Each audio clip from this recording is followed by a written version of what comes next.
অপবিত্র অবস্থায় সাহারি খেয়ে সিয়াম রাখে, তাহলে তার সিয়াম হবে কি? সম্মানিত দর্শক মণ্ডলী, এই অবস্থায় সিয়াম হবে। সিয়াম হওয়াতে কোনো সমস্যা নেই, কেননা আয়েশা রাদিয়াল্লাহু তাআলা আনহা আর উম্মু সালমা রাদিয়াল্লাহু তাআলা আনহা দুইজনই বলেন যে আন্নান নবী সাল্লাল্লাহু আলাইহি সাল্লাম কানা ইসবিহু জুনুবান মিন জিমাইন সুম্মা ইয়াগতাসিলু ওয়া ইয়াসুমু।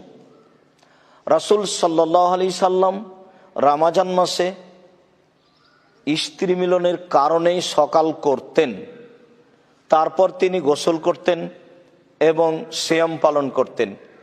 হাদিস বুখারী মুসলিম।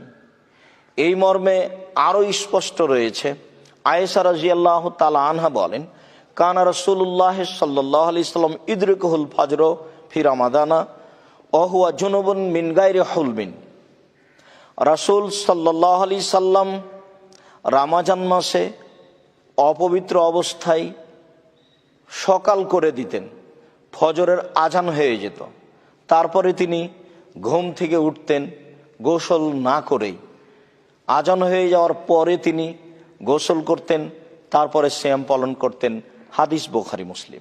সম্মানিত দর্শক মণ্ডলী, অত্র সহিহ বুখারী মুসলিমের হাদিস দ্বারা প্রমাণিত হয় যে এই অবস্থায় সিয়াম পালন করাতে কোনো সমস্যা নেই।